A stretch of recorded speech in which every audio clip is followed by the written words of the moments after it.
spoken before said that the small growers get the correct price from the board. This is not so. The entire bulk of the profit they make in the home market and in the foreign market is kept by the bigger grower who dominate this coffee board. The price they get is more than what they pay to the small price they get is more than. That is the complaint of the small growers. So, it is not correct to say that the profit this bond makes are equally distributed to the small growers. Hence, the conflict between the big grower and the small growers is increasing. Therefore, it is necessary on the part of the government to do justice to the small growers. The government thinks that by taking powers for nominating the president of the board, it is able to do justice to the small growers. The number of the small growers is 34,000, while the number of the big grower is 590. Most of the seats reserved for the growers in the last board were monopolized by the big growers. The majority of the seats were held by the big growers, and the number of seats the small growers got was very mirage. It was not more than 4. If my recollections is correct, what the government should have done was to give equal representation of the small growers. They should have asked the growers to return their representatives or to give a panel of names from which government could have chosen some. The choice of the representatives should have been left to the respective or organizations. If there was no organizations for the small growers, government should have asked them to organize one separately and then send in their representatives. Our friend said that the representatives of the small growers were there on the existing board. It is true, but I know the practice of these big growers or big industrialists having given membership to the smaller fry on their organizations. They don't allow them to express themselves. The chairman or the men who hold sway of the board sees to it that all the members agree to what he dictates. That is the practice in this associating.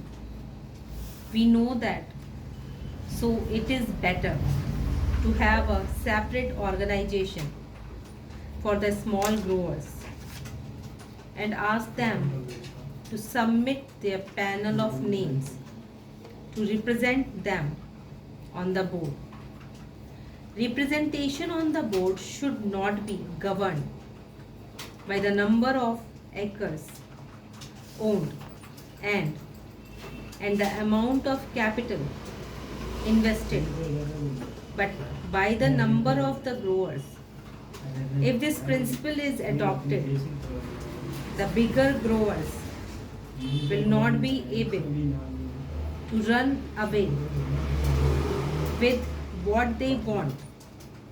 In this connection, I would also say that instead of nominating the president, the government should do this.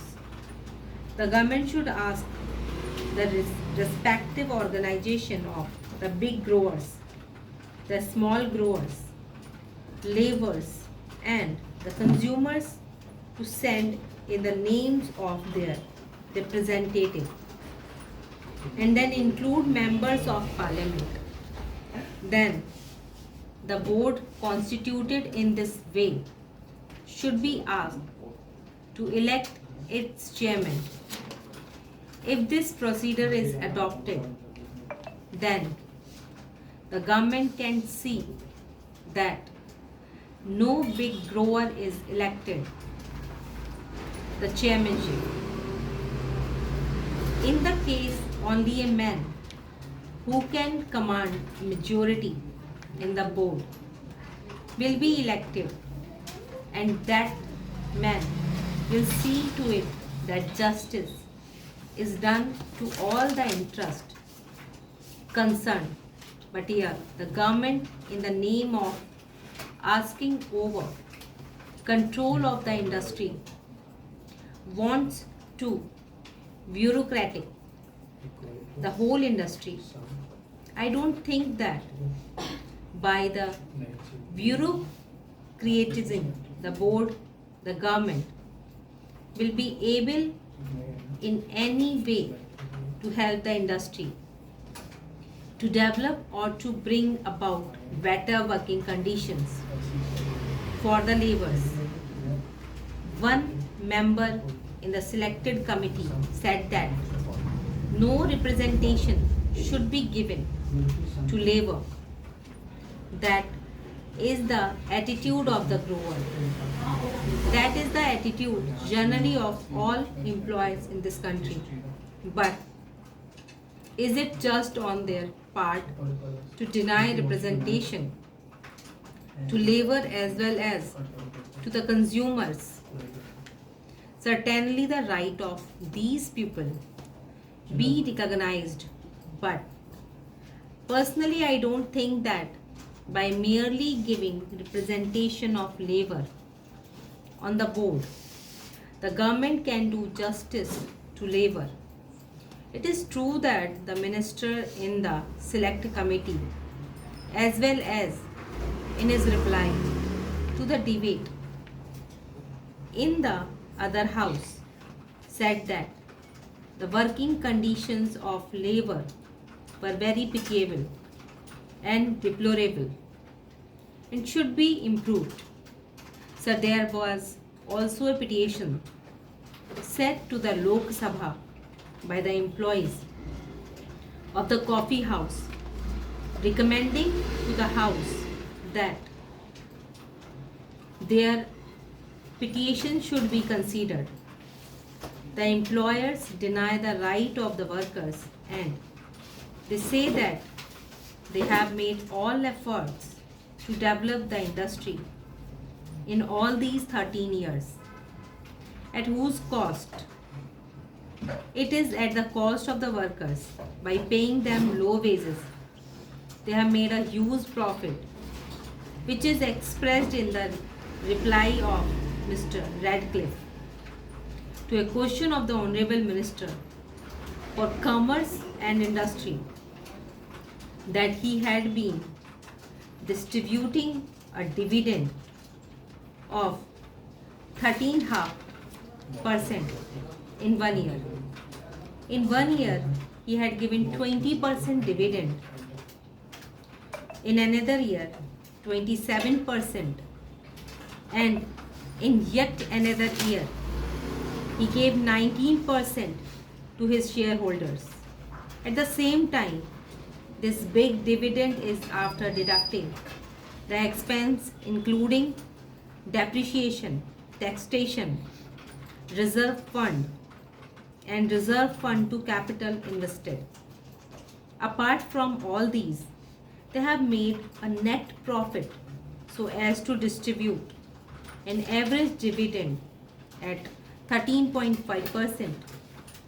Can anybody imagine that such an industry should be allowed to distribute this high dividend at the cost of the poor labor who actually produce this profit?